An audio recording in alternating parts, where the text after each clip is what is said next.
นี่ครับมา ไปเที่ยวหอพิพิธภัณฑ์ของเราอยู่แถวเขตน้องเสื่อมนี่คือพักคิงรถจอดอยู่ตรงนี้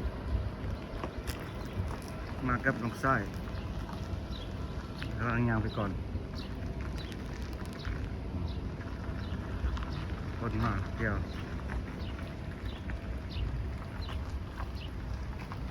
หอพิพิธภัณฑ์น้องเสื่อม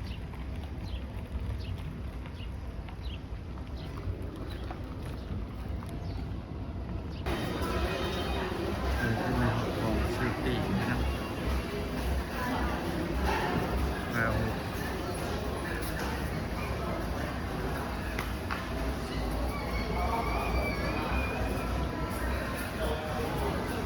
มีวันซิตี้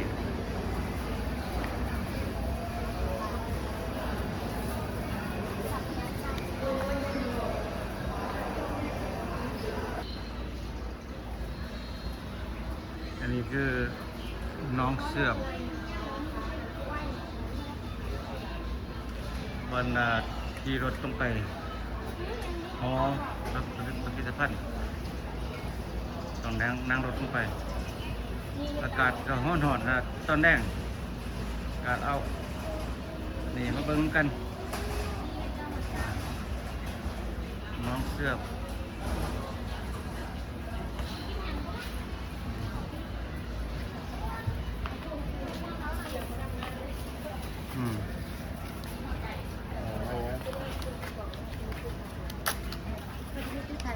อันนี้ก็ขาวเลยค่ะ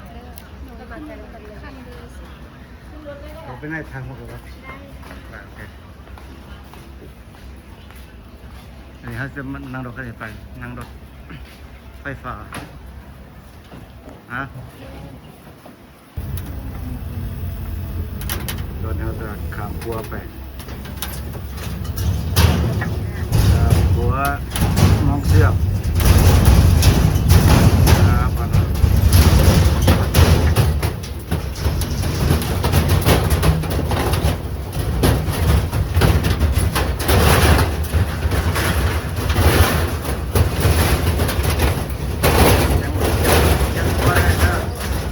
หัวรังเลย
เย็นเลยครับ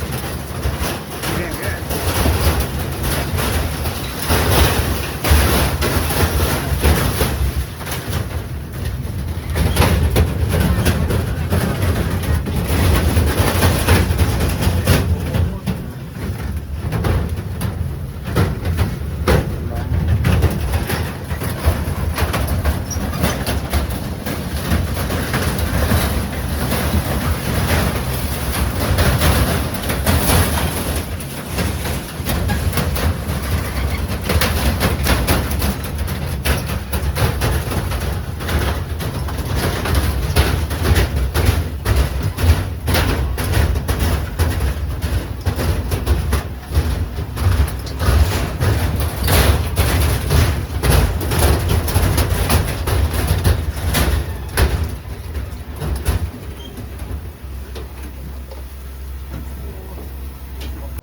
นี่เลยนะมาฮอดแล้ว หอพิพิธภัณฑ์น้องเสื่อมเบิ่งนำกันเดี๋ยวจังหน่อยนี่มีอยู่ทางหน้าเราจะเข้าไปข้างในเบิ่งบรรยากาศนำกันไป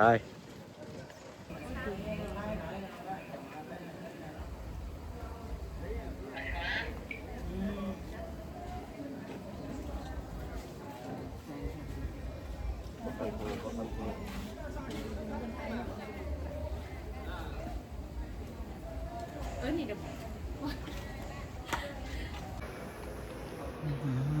เข้ามาหันในห้องทง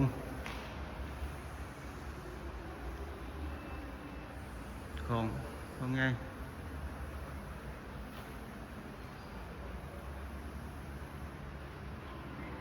เนี่ย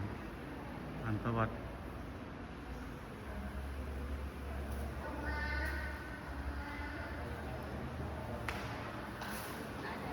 310 องศา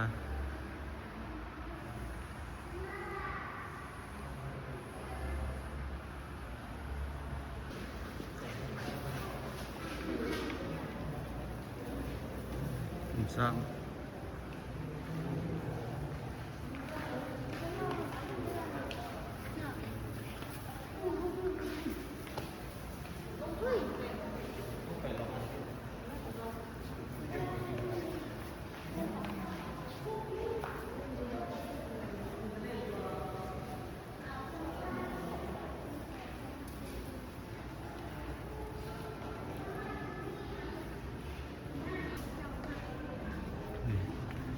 ห้อง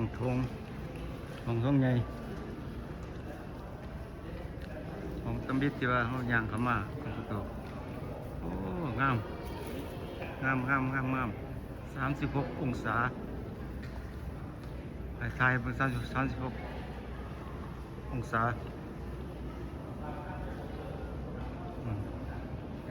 เรื่องไทยร้านสันเทิง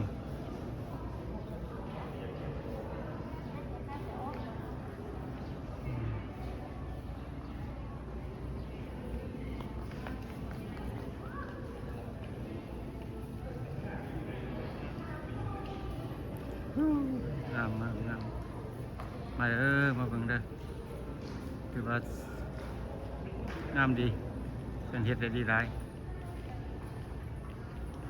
นี่งาม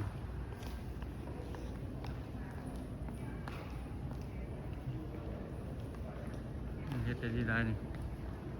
บรรยากาศ360 องศา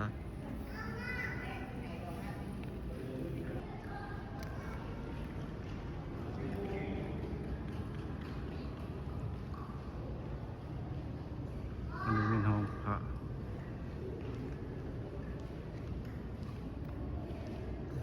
กวดด้วยใหม่เนาะหรือว่าทุกสิ่งทุกอย่างมันใหม่เบิดเป็นใหม่เป็นหยังสีมือด่วนๆ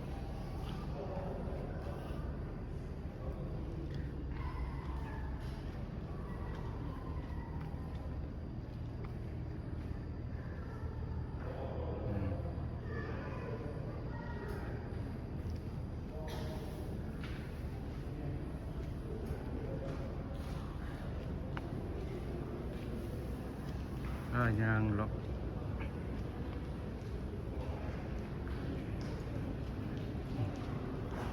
เป็นใหม่สลักแกงาม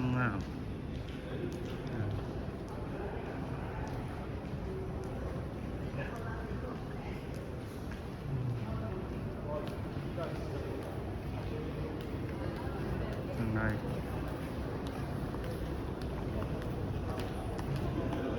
เดี๋ยวจะหน่อยเขายางลงไปทั้งหลุมเก้าบรรยากาศทางในเลยเป็น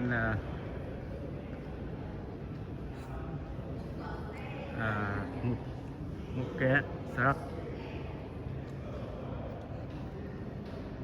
งามบ่พี่น้องเบิ่งน้ำกันเด้อนี่เอาภาพที่งามมาให้เบิ่ง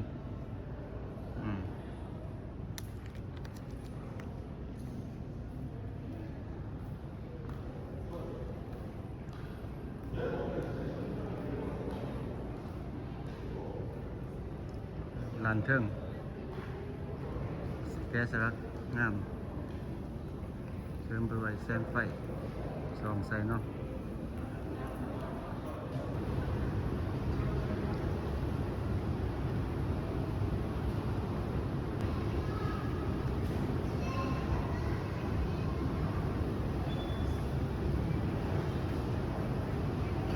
เป็นโซนของทงพระโซนของทงพระ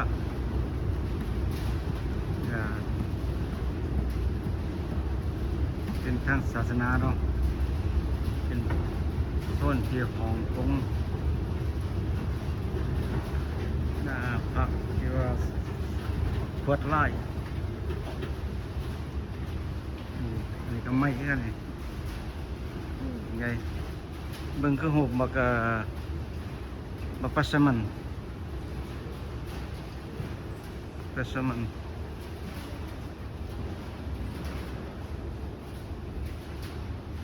อันนี้เป็นพวกไม้แกะสลัก